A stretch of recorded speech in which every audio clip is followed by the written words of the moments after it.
नमस्कार मित्रों, आप सभी का इस YouTube चैनल पर स्वागत है। हमने पिछली कक्षा में बात की थी राजस्थान की मिट्टियाँ और राजस्थान की मिट्टियों को मुख्य रूप से कितने भागों में बांटा था। तो हमने कहा था कि राजस्थान की जो मिट्टियाँ हैं उनको मुख्य रूप से दो भागों में बांटा था। पहला जो भाग था उत्तरी पश्चिमी राजस्थान की मिट्टियाँ, जिनके बारे में हमने पिछली कक्षा में बात की थी। अब जो आज अपन जो चर्चा करेंगे वो होगी हमारे दक्षिण पूर्वी राजस्थान की मिट्टियाँ, यानी दक्षिण पूर्वी राजस्थान के अंदर कौन कौन सी मिट्टियाँ फैली हुई है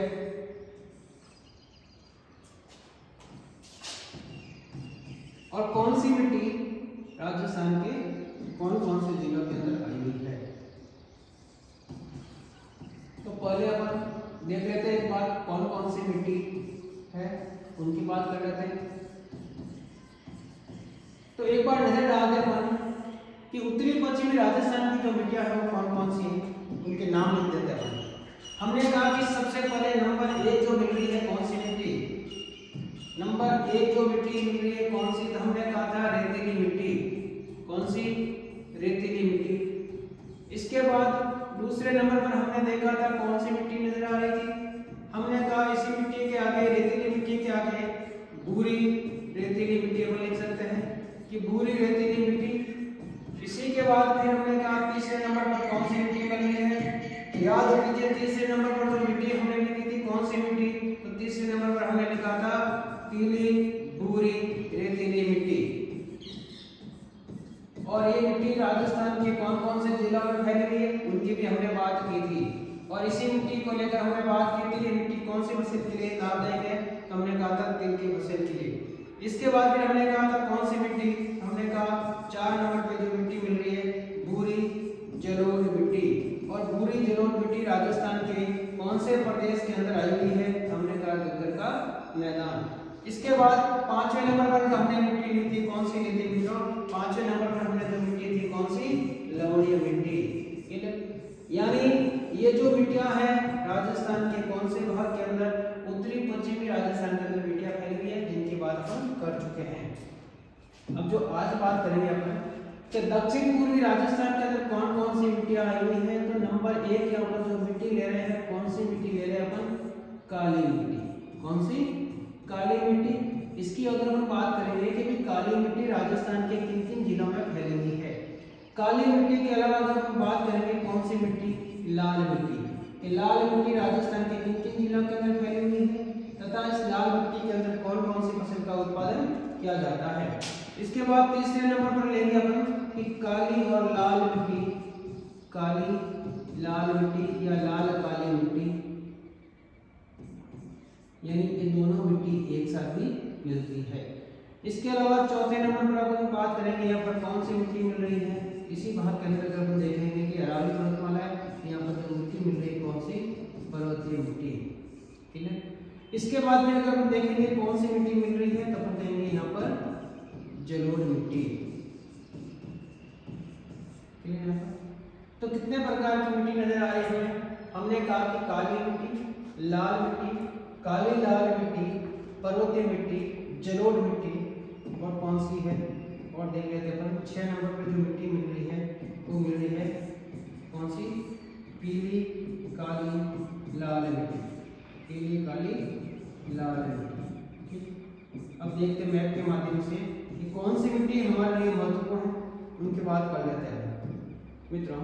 सबसे पहले अगर हम बात करें इसमें कि जो काली मिट्टी पाई जाती है, काली मिट्टी कौन से भाग के अंदर पाई जाती है, तो देखिए कि राजस्थान का जो दक्षिणी भाग है, कौन सा, राजस्थान का जो दक्षिणी भाग है, यानी जिसे अपन कह सकते हैं कि हरदोती का पठार है, इस हरदोती के पठार के अंदर कौन सी मिट्टी पाई जाती है, यानी हरदोती का पठार का।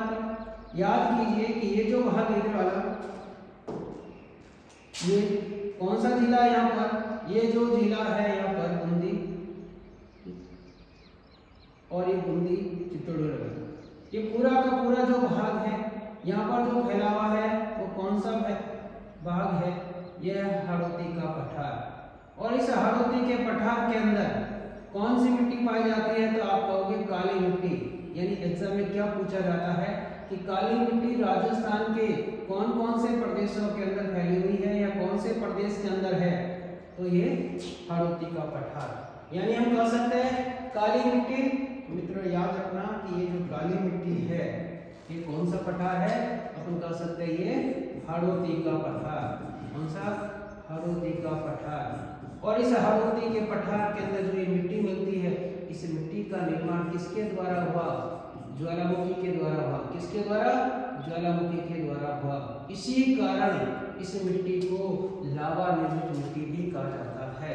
यानी पूछा जाता है कि काली मिट्टी राजस्थान के कौन से प्रदेश में है? तो आप कहोगे हाड़ौती का पठार। और हाड़ौती के पठार का जो निर्माण हुआ किसके द्वारा हुआ? ज्वालामुखी के द्वारा हुआ। इसी कारण यहाँ पे जो मिट्टी पाई जाती है इस मिट्टी को कहते हैं अपन काली मिट्टी।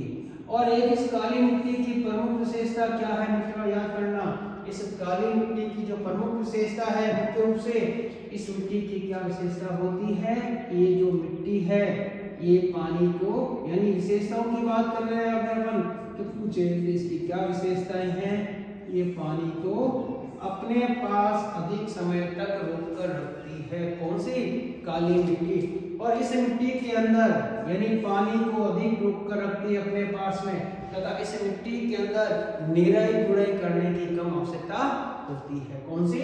काली मिट्टी के अंदर इसमें कम सिंचाई की आवश्यकता होती है, कम निराई गुड़ाई की आवश्यकता होती है, कम खाद की आवश्यकता होती है। इसी कारण इस प्रदेश के अंदर जो पूछे हाड़ौती के पठार के अंदर कौन कौन सी फसलें बोई जाती हैं? तब आप कहोगे इस प्रदेश के अंदर हाड़ौती के पठार के अंदर सोयाबीन,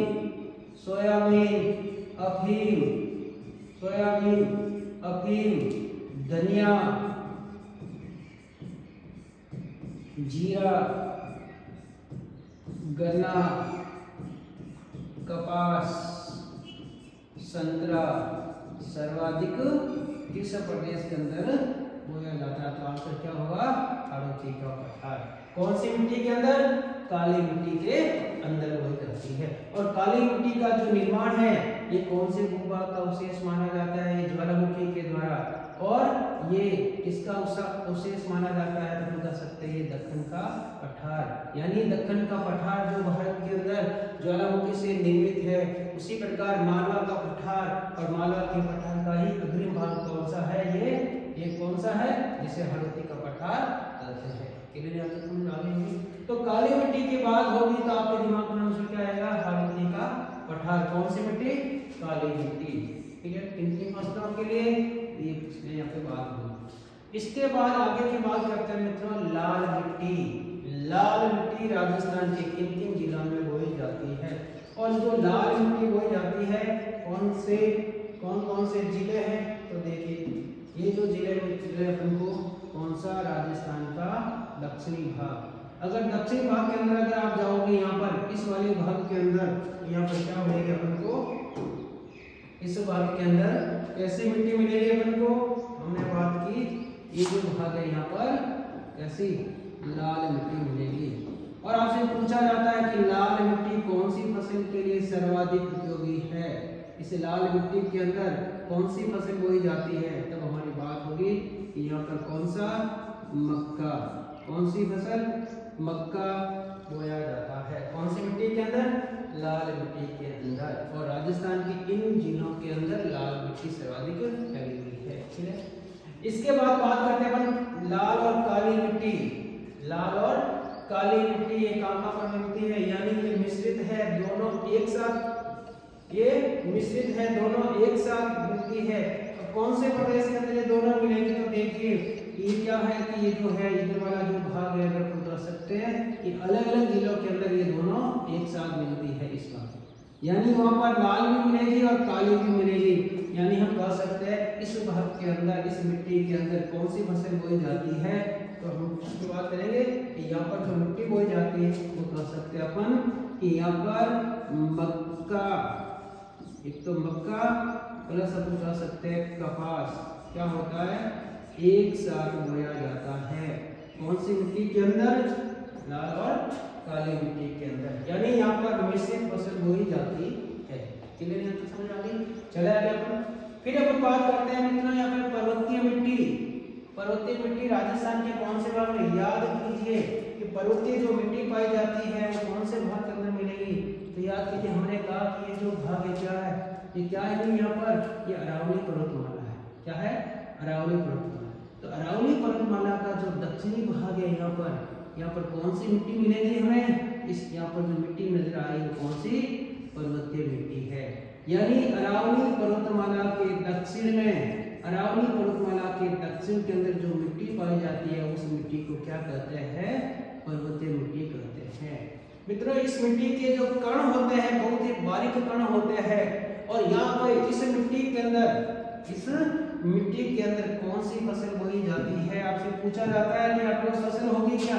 ये कौन सी कृषि के लिए लाभ देंगे? आप क्या बताओगे? यहाँ पर जो कृषि की जाती है कौन सी कृषि की जाती है? स्थानांतरणशील कृषि की जाती है। कौन से? पर्वतीय भाग के अंदर ये कृषि होती है, स्थानांतरणशील कृषि। और दक्षिणी राजस्थान के अंदर इस कृषि को किस नाम से जाना जाता है? वाल्ला कृषि भी कहा जाता है। और किसके द्वारा कृषि की जाती है? आदिवासियों के द्वारा कृषि की जाती है, यानी मुख्य रूप से भीलों के द्वारा कृषि की जाती है। और इसके लिए कौन सी मिट्टी चाहिए? पर्वतीय मिट्टी। यानी पर्वतीय प्रदेश के अंदर जो मिट्टी है इसके कण बहुत ही बारीक होते हैं, इसी कारण ये कौन सी कृषि के लिए महत्वपूर्ण है? स्थानांतरणशील कृषि के लिए। और ये कहाँ पर की जाती है? आप कहोगे अरावली पर्वतमाला का दक्षिणी भाग। कौन सा? अरावली पर्वतमाला का दक्षिणी भाग। दक्षिणी भाग कौन सा जिला मिलेगा? तो आपकी बात होगी यहाँ पर सिरोही जिला। क्लियर है? इसके बाद चलते आगे जलोढ़ मिट्टी। कौन सी? जलोढ़ मिट्टी। मित्रों याद कीजिए जो जलोढ़ मिट्टी है वो राजस्थान के कौन से? याद कीजिए जलोढ़ मिट्टी है राजस्थान के कौन से भाग के अंदर मिलती है? तो आप कहोगे ये जो पूर्वी मैदानी प्रदेश है, इस पूर्वी मैदानी प्रदेश के अंदर देखिए कि पूरा का पूरा जो भाग है जहाँ पर हमने बात की थी, इस नदियों के आसपास कौन कौन सी नदियां हैं? जब पूर्वी मैदानी प्रदेश की जब बात हुई थी, वर्गीकरण क्या था हमने कि यहाँ पर बाणगंगा नदी, बाणगंगा नदी के अलावा फिर हमने बात की थी कौन सी नदी? चंबल नदी। और चंबल नदी के अलावा फिर हमारी बात हुई थी कौन सी? बनास नदी। इन सभी भाग के अंदर कौन सी मिट्टी पाई जाती है? जलोढ़ मिट्टी। यानी हम कह सकते हैं कि नदियों के आसपास जो भी मिट्टी है उस मिट्टी को हम क्या कहेंगे? जलोढ़ मिट्टी। और याद रखना मित्रों ये जो मिट्टी है, यानी ये यहाँ पे कौन सी नदी की बात हुई थी? हमने कहा यहाँ पर माही नदी। इसके बाद फिर हमने कहा राजसमंद जिले के खमनोर से होते हुए यहाँ से होते हुए कौन सी नदी जा रही है? हमने कहा बनास नदी। इसके बाद फिर हमने कहा कौन सी नदी जा रही है? ये बाणगंगा नदी। और फिर हमारी बात हुई थी एक नदी और थी कौन सी? तो कौन सी नदी है जो ये एमपी से होते हुए यहाँ से होते हुए सीधी जा रही है? तो हमने कहा ये कौन सी नदी है? यह है बनास। तो ये जो मिट्टी है यहाँ पर कौन सी मिट्टी मिल रही है? तो हम कह सकते हैं ये मिट्टी कौन सी मिलेगी? जलोढ़ मिट्टी मिलेगी। कौन सी मिट्टी मिल रही है मित्रों? जलोढ़ मिट्टी।